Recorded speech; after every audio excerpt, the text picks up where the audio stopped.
Right. Good. Now time to everybody. Where's my chat gone? Hold on a sec. Here we go. I have it. Let me just change it to live chat. Right. Hello, hello, hello. As above, so below. Yolandi, Zanka, Tracy, thanks for joining. And I hope everybody's doing well. Hope everybody had a good week. Right. Let's get going. First, I just need to sort this out quick.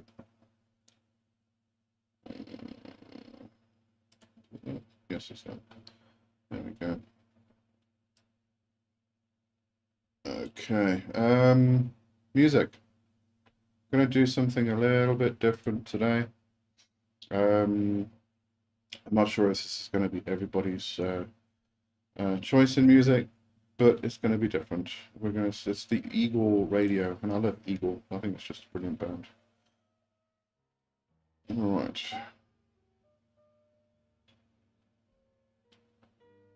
Let's make sure everything's coming through all right.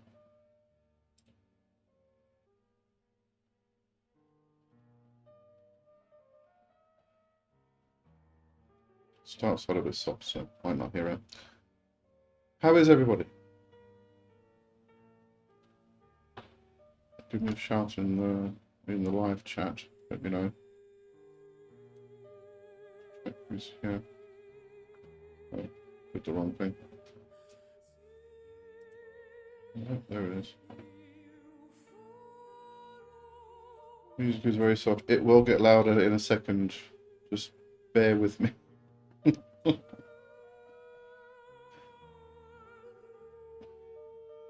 Yeah, once it's got its full power, I'll turn it up or down, or don't know. We'll see.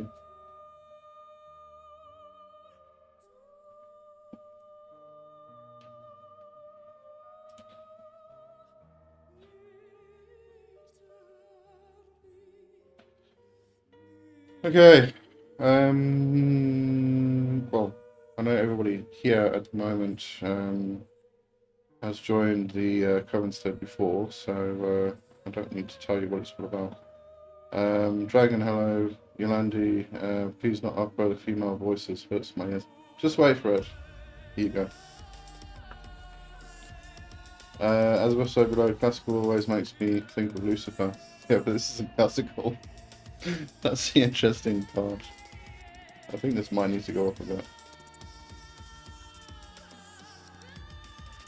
Let's do this.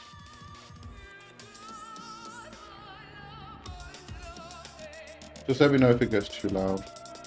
I'll turn it down again.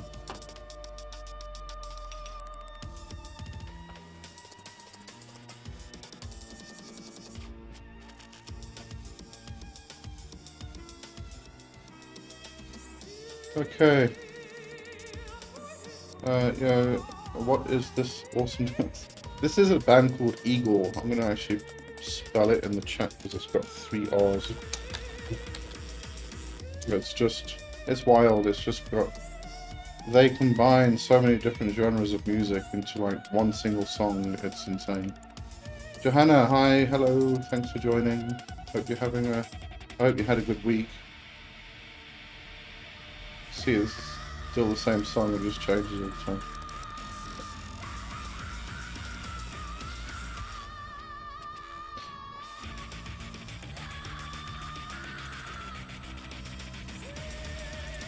Yeah, if anybody just really can't stand the music, just let me know, I'll change it. As I said, it's not everybody's cup of tea. Richard's here, hello Richard. And Johanna asked if everybody's doing good. I'm doing good. I keep thinking it's the new year already. So I'm getting a bit confused myself.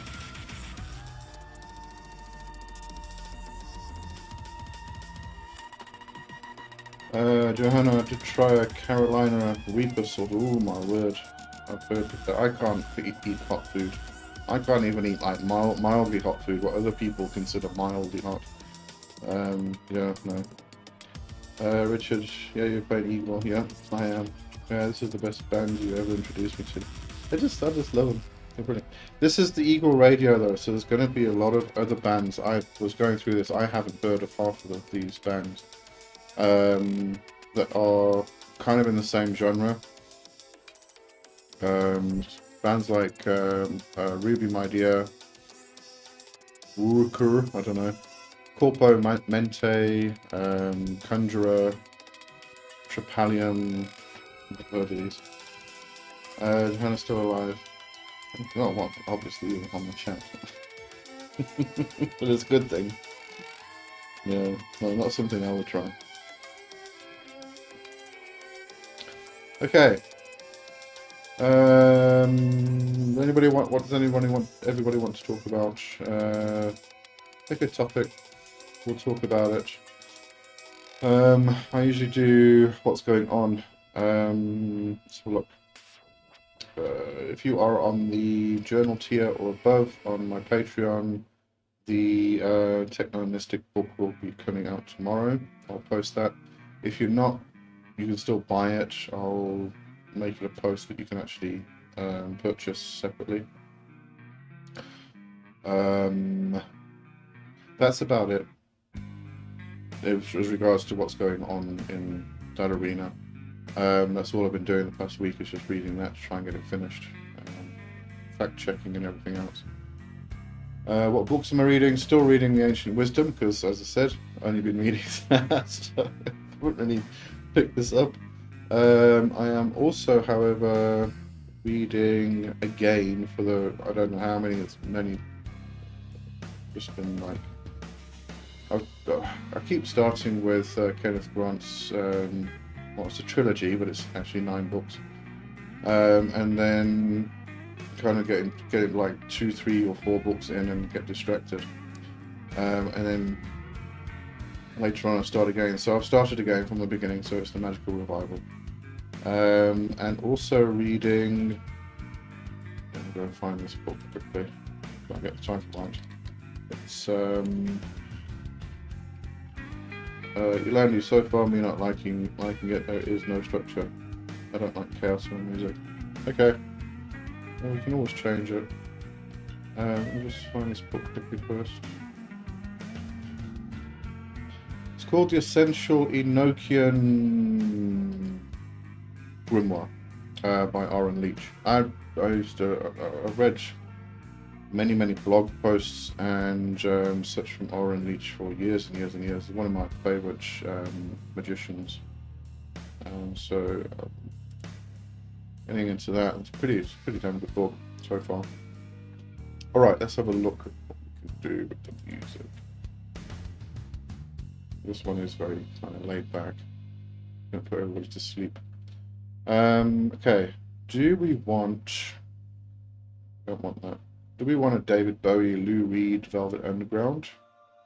Do we want more gothy with Public Image Limited, Susie, such?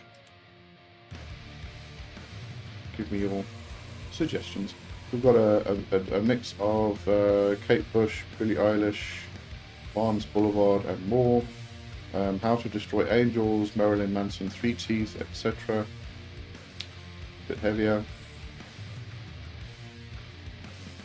Bowie, okay. Bowie's always good. This is actually a good mix. I enjoy this one. And Kate Bush.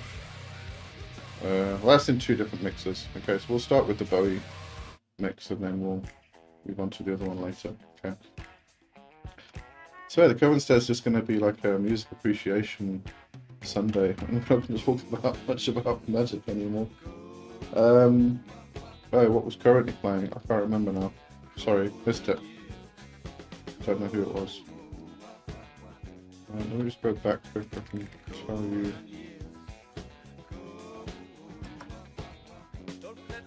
Can't go back. Oh, hang on. No, I can't. There we go. Going back further. I am regressing. It was a song called Endeavour by Conjurer and Pigeon. P-I-J-N. Jeff. Hello, Jeff. How you doing? Just trying to sort out music at the moment. While everybody gets onto the live. Okay. So those are all the books I'm reading anyway. And also The Law Is All. As Above, So Below and myself are doing a study of the Book of the Law, and that's basically kind of Cody's commentary on the various passages. So that's going to be a slow one. That's going to be like over months. We're going to go through that. Yolandi likes the music now. It's a pleasure. Yeah, when I say I have a diverse music appreciation, I really do have a diverse music appreciation, except when it gets to 80s music. Yeah, just gross.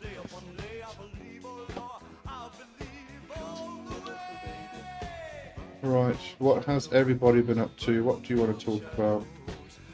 As I said, I haven't really been doing much except for reading the Techno-Mystic book so I can get it out and published.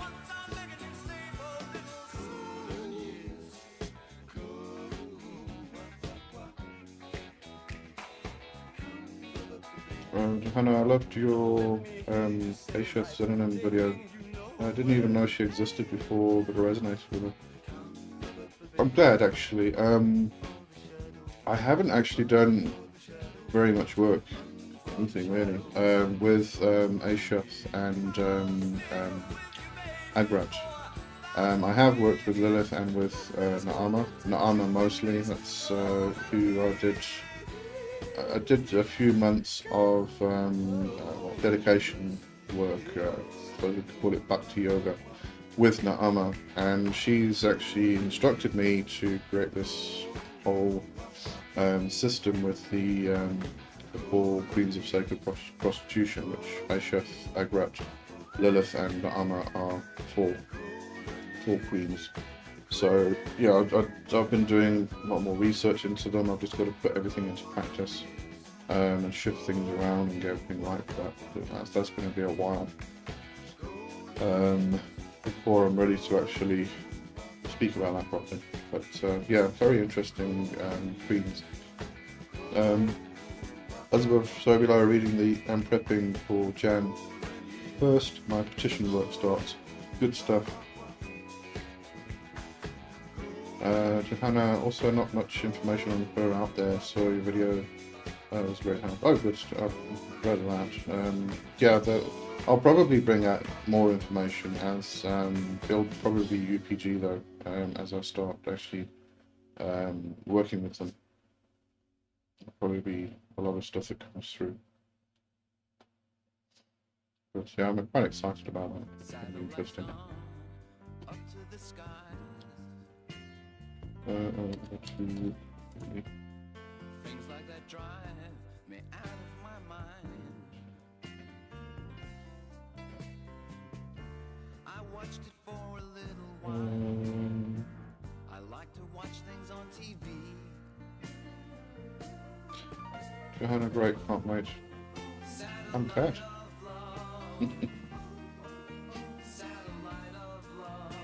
I'm just trying to see if there's any questions that were in the comments recently we can talk about.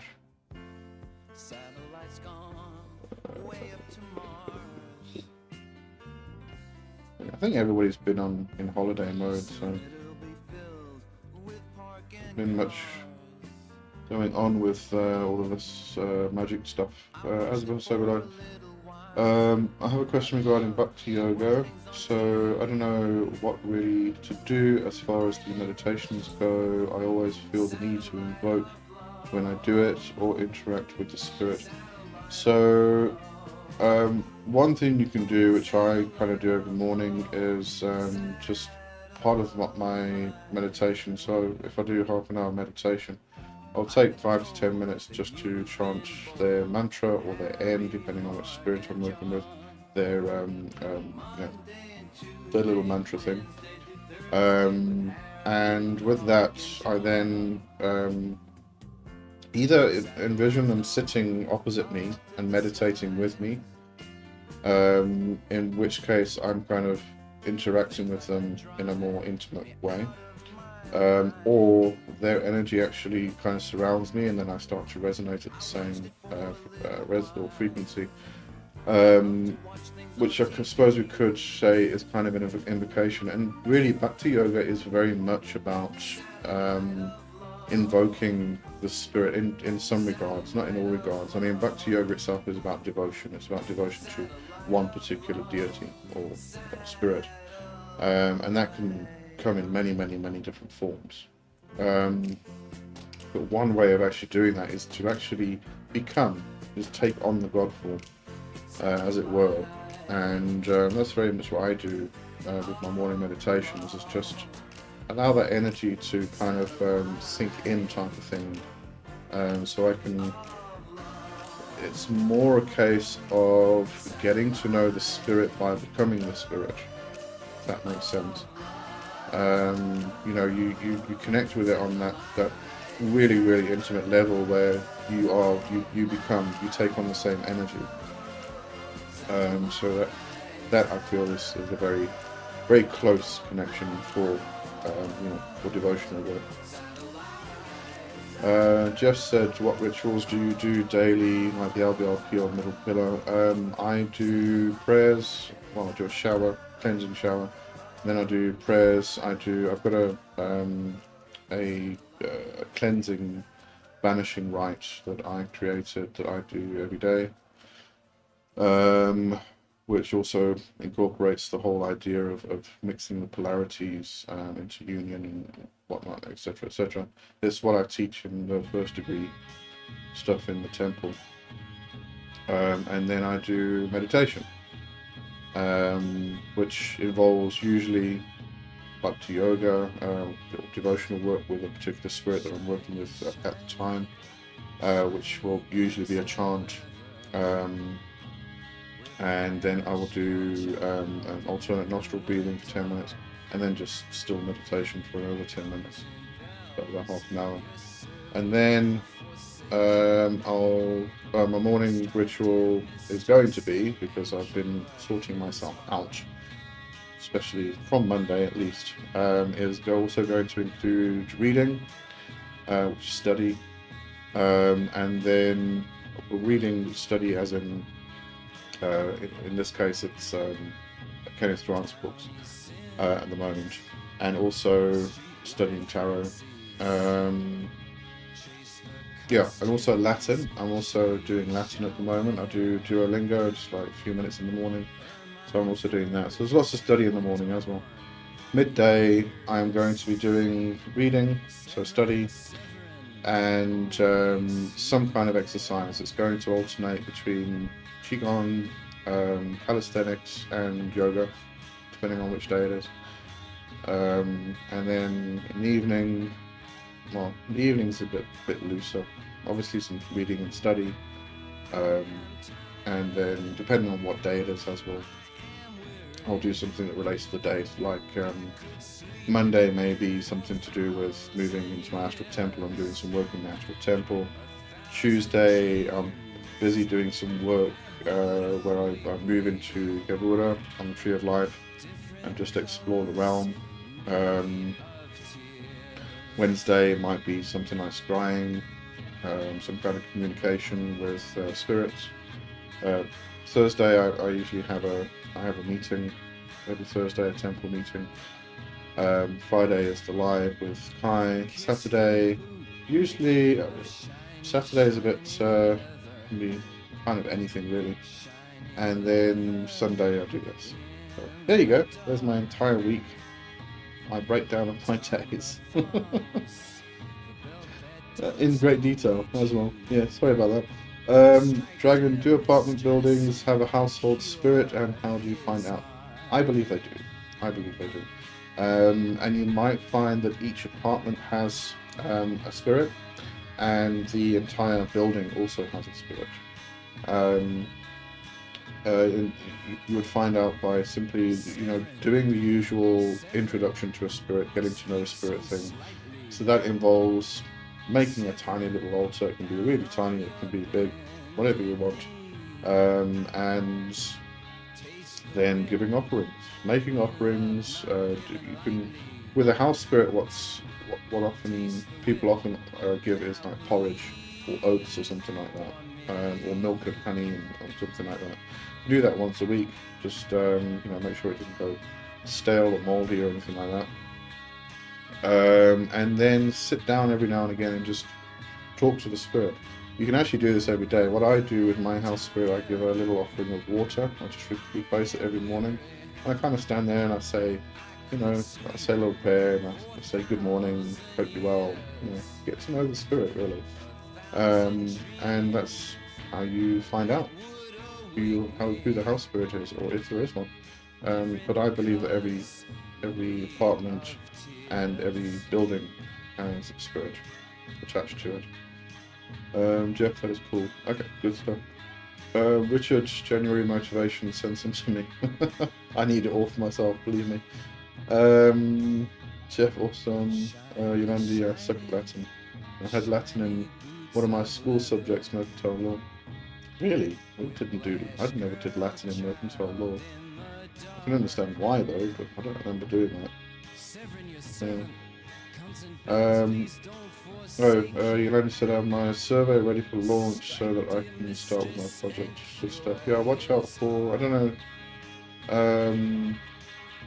actually, Yolanda, if you want to send me the link to that, and I can actually put it on the community posts. Yolanda's doing a little survey, personal stuff. It's not going anywhere. It's just to find out about. I don't know if you want to explain it in the chat quickly. Put it in your words rather than mine. Your information will not be sold. No,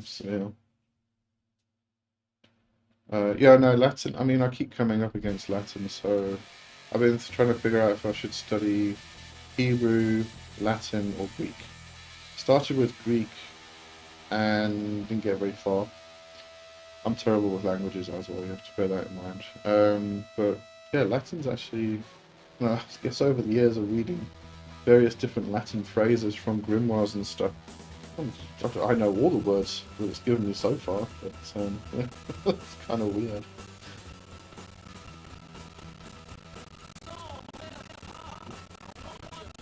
Of course, I'll have to learn Enochian as well, because I'm now studying. Next year is Enochian and Latin. Those are my main focuses. And the Four Queens of Sacred Prostitution, that system that I'm creating. Alright, so, let me do Richard first. I was actually listening to Nirvana in Latin before the show, it's quite fun. Oh, sounds interesting. Yolandi, basically I'm doing research into whether there is a connection with astrology signs and the matrons and patrons we choose. There you go. So watch out for the link for that. It'll probably go up in a couple days' time. I'll put it in the community chat. As above, so below, have you ever read The Secret Teachings of War? I haven't actually. It's a bloody fucking big book though. How many pages is that? Let me just check. Manly People's just a fantastic author though. Great magician. So if you want to read it, definitely read it. I would recommend anything from Manly People. Driving of the West, how long should the offerings be left on the altar before removing it? It depends on the offering and the spirit, really. So I'm going to see how big this book is again.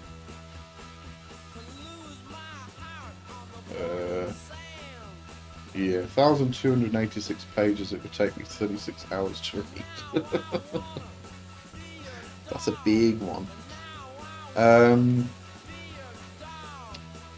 So yeah, it depends on the offering and it depends on the circumstances of the spirit. If it's like water, I change every day.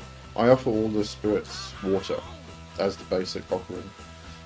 If it's a special occasion or they ask for something else, then I'll give it to them. But every day I give them all a little bit of water.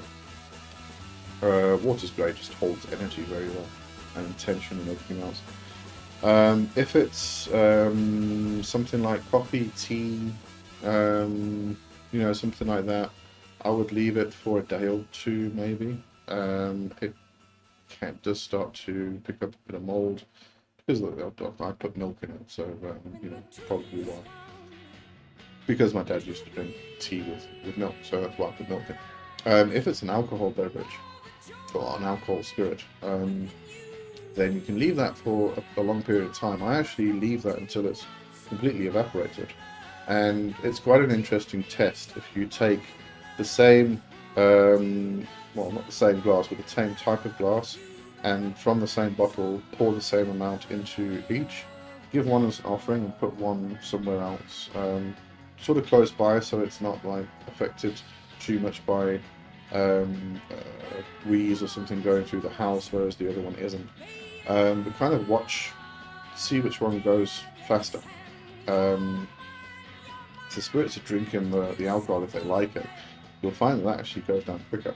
Quite an interesting experiment to do. If it is foodstuffs, then you probably only want to leave them overnight usually. I have had situations where I've left it for a week. And sometimes you can actually again tell if it's something the spirits like or don't like. If they don't like it, it tends to go a bit moldy. If they did like it, kind of draining all the energy out of it, and it dries up rather than going moldy. So yeah, it's kind of like one of those ways to actually test to see if they like it or not. If they haven't specifically asked for it and you're wondering, you can just give it to them and just, if it's foodstuffs. But yeah, it depends on the situation and the actual offering itself. But I think in most cases, it's just overnight.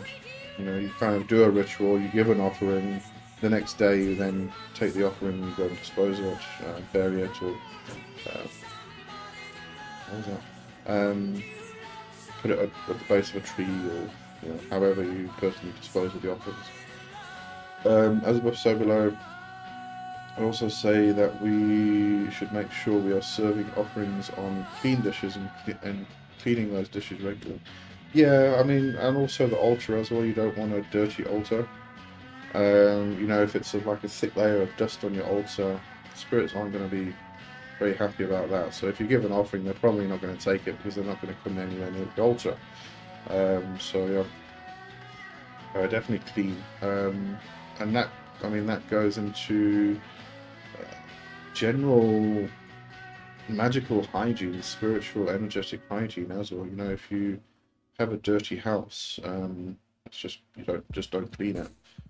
You're also going to be unclean, and your energy is going to be dirty. So you're going to start picking up nasties and things you don't want. So just generally keep things clean. Trigonically, how do you test the spirit and how often? So to test the spirit, some will say every time you meet the spirit. And that's a good way to go about it. Even if you have created a relationship, even if you have gotten a password, whatever we want to call that, it's a good idea to test the spirit every single time. I'm not really one who does that. Once I have met and confirmed the presence of the spirit I want to work with, I either get a password, a particular phrase, or name or something. I'll get to that just now. Or I know the energy. If an astral parasite comes along, you can feel the difference in energy, and it's not the spirit. It's kind of like having a friend knock at your door, and it looks like them, but doesn't feel like them. Same type of thing. But how do you test them? You basically ask them questions, and depending on what tradition you're actually in, those questions can actually get kind of specific to the tradition. Like, for instance, somebody who's in Thelema would kind of start the phrase, love is the law. And the spirit would complete the phrase type of thing. It's kind of like a greeting almost. But you can ask them questions about yourself. If they know the answers, then it's probably the spirit you want to speak to, because they're a bit high vibrational. They kind of know things. The lower spirits, they don't really know very much. But I think the whole thing here is just ask questions, because a lower vibrational entity, a parasite, is not going to want to be questioned, and you'll find that the response is usually, do not question me. Who are you to question me? My power, and blah blah blah, etc. etc. Whereas the spirits, the gods and the goddesses and the daemons and the angels, all of those, they want you to question them, they want you to test them, they're expecting it. So if the spirit kind of stands there and goes, you do not question me, you banish it immediately, because that's not a divine intelligence. Easiest way to just start questioning them and see what happens. But you can ask them about their own lineage, for instance, who their parents are, so kind of gather that information beforehand. You can also do this, obviously, a lot of people don't directly speak with the spirit, so you can do this with a pendulum. So you call the spirit in, and then you test the spirit, you ask questions, and you get a yes/no answer through the pendulum. So it's one of the easier ways to do that. And to banish, you just tell it to sod off, or you can. A lot of people will say do a banishing pentagram, and it's usually a banishing pentagram of earth.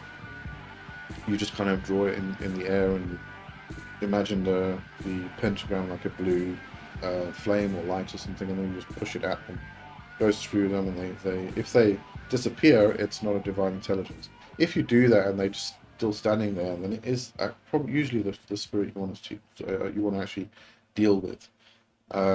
So that's actually one of the easiest ways to test them. Just do that.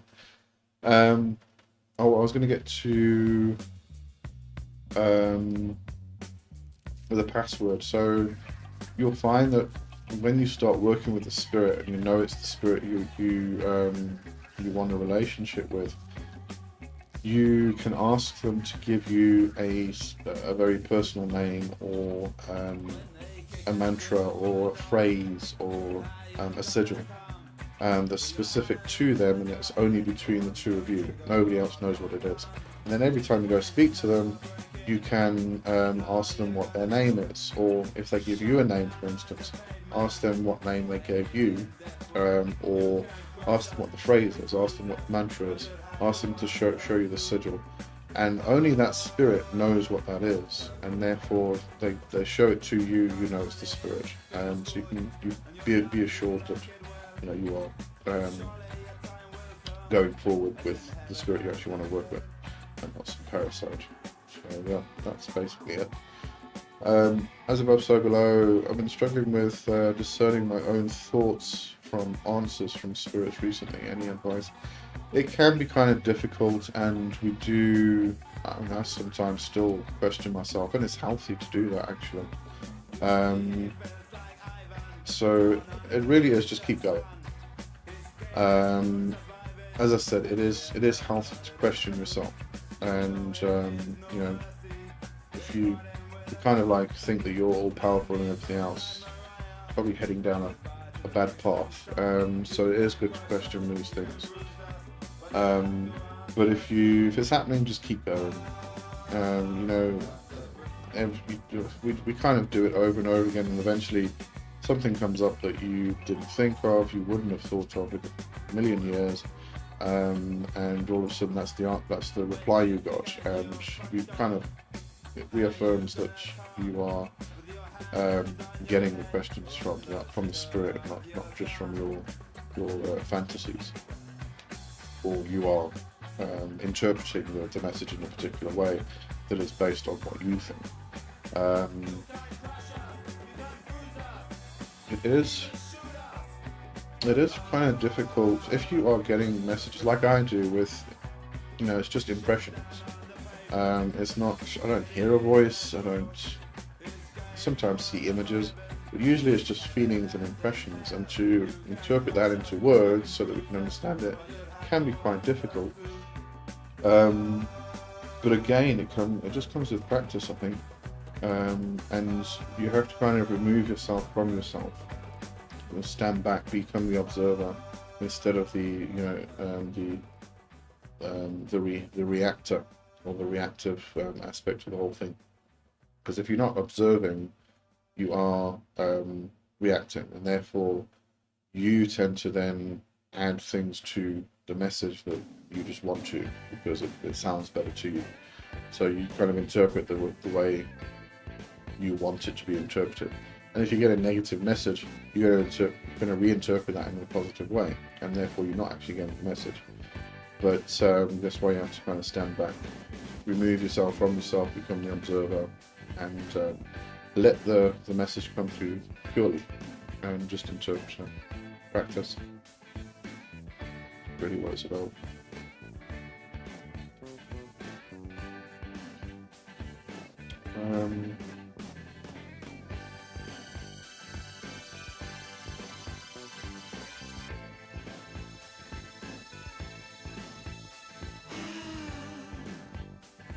It's quiet, everybody's listening to the music again.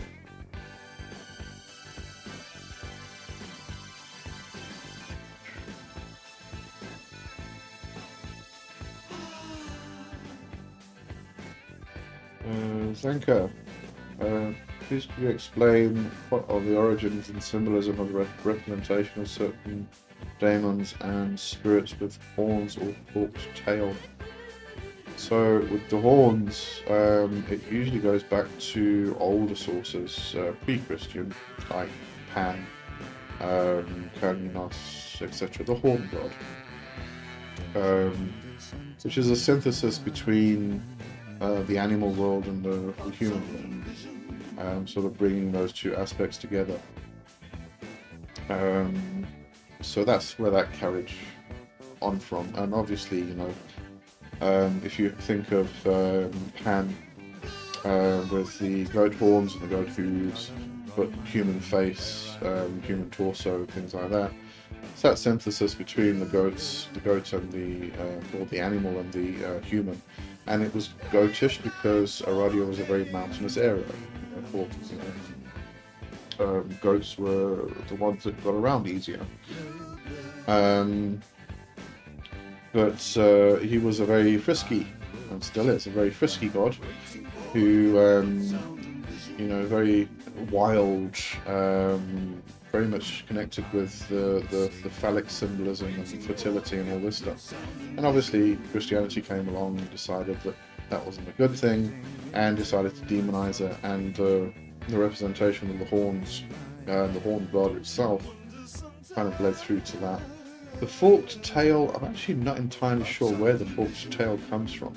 It's probably got something to do with the serpent, because the serpent was also demonized, even though you find it in practically every ancient tradition, religion and culture that existed. The serpentine energies are abound everywhere. Probably why it got demonized, because it wasn't Christian. But probably it could be from that, the forked tongue, therefore the forked tail, the vestigial tail, and all of those things were kind of seen as these anomalies that were considered to be evil. People who had a vestigial tail were not considered to be altogether human. So it kind of like bled into that, I suppose. I think that's probably where it came from. To be honest, I haven't really looked into that. Carefree, yeah, late. That's okay. We'll be here for a while. I picked up, revised, and expanded The Witch's Key to the Legion, the guide to Solomonic sorcery. Have you had a chance to look at or heard on the book? Haven't. So let's go and have a look. The Witch's Key to the Legion.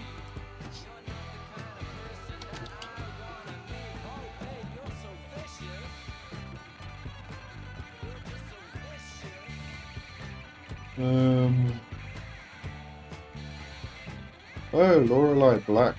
She's an interesting author. I don't really agree with everything she writes, but it's very interesting perspective sometimes. Let's give Solomon the King. Boeotia is one of the most widely read and feared books known to today's magical practitioners. It has been translated, edited, and commented upon by some of the most illustrious mages and of the last 2 centuries. This book is the first to address witches in regard to the Legion, and it is unique in its admonition of the spirit torture that has been the hallmark of previous editions. Here you will find a reasonable, direct approach to working with the 72 spirits of the Legion. The Witch's Key to the Legion includes several essays on working with these spirits, discussions of creation of the Legion and their seals, a complete demonic do not pull list, 2 quick reference tables to help you easily find a spirit with whom you have affinity, alternate sigils from that. I have to give it a read if I can find it in an electronic version, probably. But I do find, as I said, I do kind of like Lorelei Black's writings, but I think she likes to kind of border on the edginess, just to kind of attract people, I think. What was that one she wrote about? Rumor of Cain or something. Oh, Lieber Cayenne, that was it. Yeah, I kind of read that, and it was just a bit out there for me. I think it was UPG, so UPG's an aspect that more people need to kind of plug into and figure out, but didn't really fit with me very well.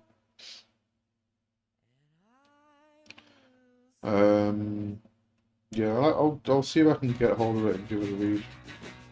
Maybe it's on Everland. I don't think Lorelei is on Everland. I'm doing that. Read Dragon. But aren't there myths and stories all over the world about the battle between Chaos, the Serpent Primordial, and the King, evil warrior representing order for the beginning of the world? Possibly.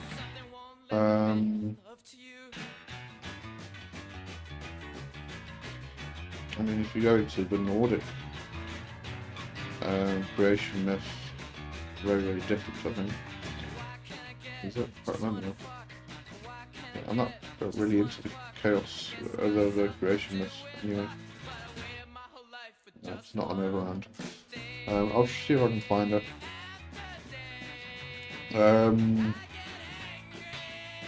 You see, the thing with the battle between chaos and all the serpents and the evil, etc., etc., it does come into a lot of mythology. I'm trying to think of a story, the Irish myth. It's been long since I read those, I can't remember now. But yeah, you obviously have this clash, scientists called it the Big Bang. There's this event that happened that kind of exploded. If you go into Kabbalah, to Jewish mysticism, is the idea that we have the tree of life and then we have the clip-off. I don't really like the way the clip-off idea has been taken by everybody else, but we have the clip-off. And this is during that point where the universe was created, and there was this clash, this explosion, this bringing together of forces in order to create something. And during that process, with the Kabbalistic interpretation anyway, is that there were shards that split off from this, and created these other worlds. The illusory worlds, shells, the husks, which are all clip off. Yeah, I mean, I think at some point you've got that bringing together of two forces to create an explosion. in order to form life. And in some interpretations, that's considered to be a sound, a noise, the logos, the word, which can then relate to a vibration, because a sound is a vibration, and that's what created the cosmos. So yes, kind of, but the myths and stories are going to differ from culture to culture. Okay, so thanks, it's a pleasure.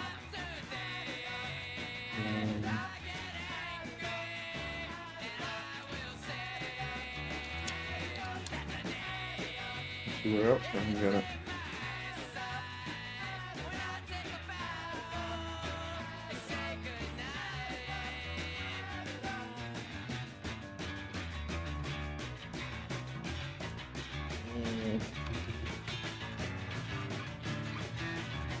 Can't get it in South Africa.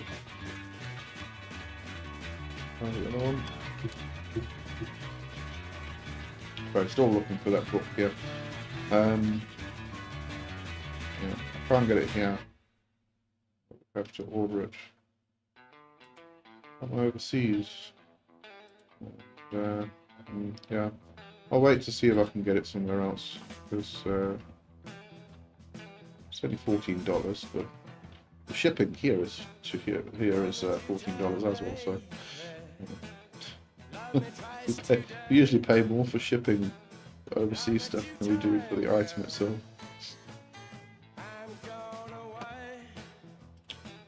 Right, where are we? What are we doing? What's going on?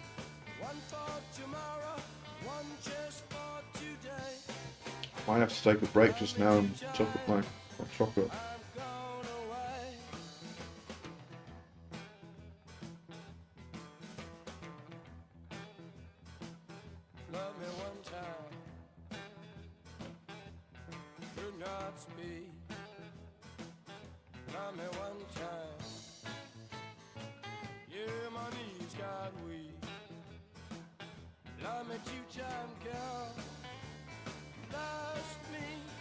Actually, Dragon, the way you asked that question, I feel like I missed something.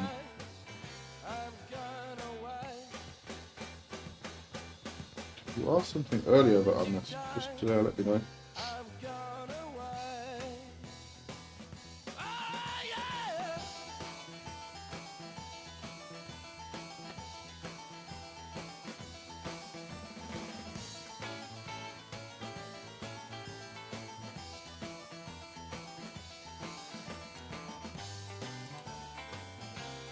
I'm still trying to find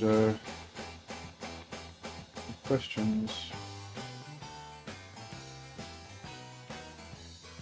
to maybe discuss. Got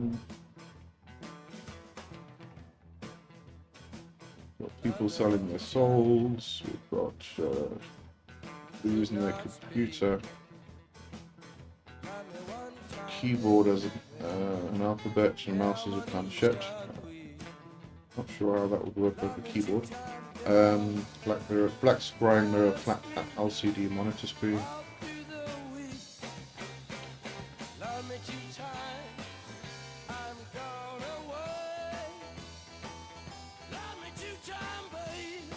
Yeah, not much, yeah.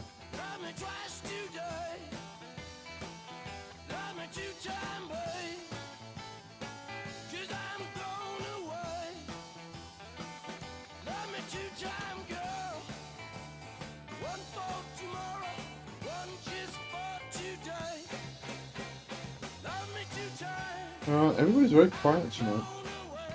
This one is everybody here. Who's here? Can't see who's here, but see how many people are here.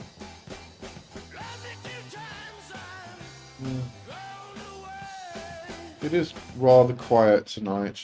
I think everybody's preparing for New Year, exercising the alcohol intake.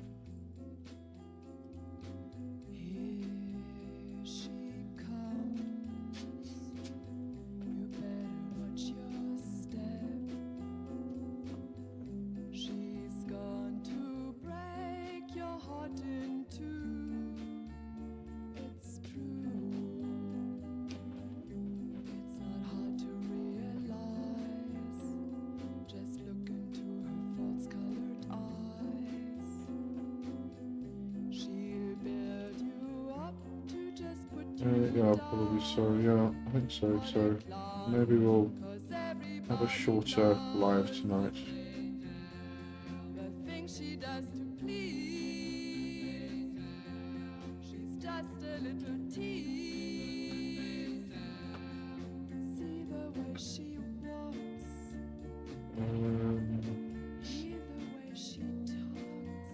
Right.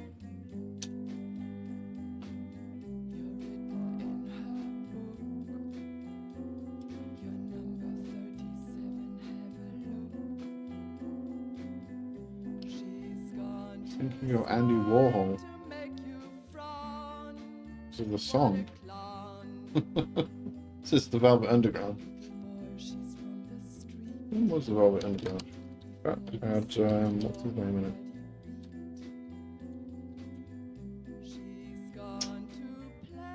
Was it Lou Reed? Lou Reed. Let me see. Well, this is definitely not Lou Reed, but it's the Velvet Underground with Nico. Oh yes, I had Lou Reed. John Cale, Sterling Morrison, Angus McLeish.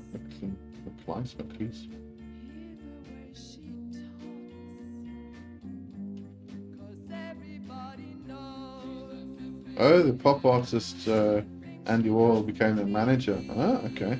I didn't know that. Caught me there. As Solo named all my negative thought forms Gollum. Why? Gollum's cute, and you know, if you make a big Gollum, it will protect you. If you were a rabbi, of course.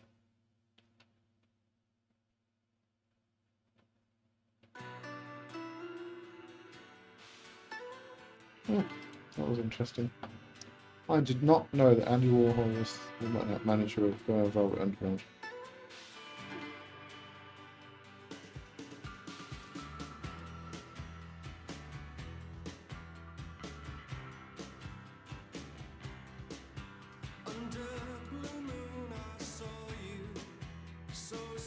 Alright, so I think he is referring to Lord of the Rings Gollum.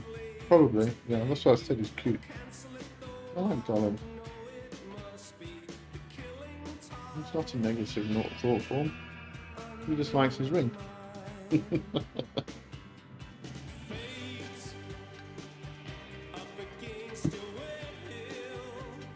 Right, yeah, I think we're going to have a short Covenstead today. It's quiet, everybody's preparing for New Year. Kirby said wild, yeah. Yeah. You know, the funny thing is, I've been listening to Public Image Limited for years, since I was like a little kid. And, well, not a little kid, teenager. Yeah, bloody hell, my first album I got of Pearl was when I was 16. Anyway, I only found out like a couple of weeks ago that it was Johnny Rotten from Sex Pistols. Totally blew my mind. Weird. Hasbro Sobola based them off of Smeagol and Gollum from Lord of the Rings. Yeah. You don't like Smeagol, that's fine. I do.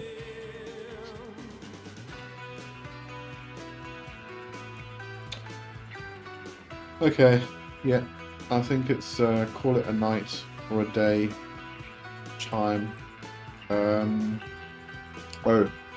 Next week we're going to start with the premiere, the Arcane Sundays. So what's going to happen is an hour before this particular Covenstead starts, the Covenstead is still same time, same place, same everything, but an hour before that I'm going to premiere the video for that week. So I'll be in the chat with everybody, horribly watching myself. I hate watching myself and listening to myself, so I don't know how that's going to work out, but anyway. So that's going to start at 4 p.m. GMT, and then there'll be a bit of a break, and then we'll start the Covenstead at the normal time, 5 p.m. GMT. So hopefully everybody can join me for that. I'm sure everybody will be over their hangovers by then. But if you do have if you're out partying for New Year's, stay safe, and yeah, have a good one. All right, I'll see you next week. Cheerio for now. Carefree said looking forward to it. I am as well. It's going to be fun. Okay, see you then. Cheerio.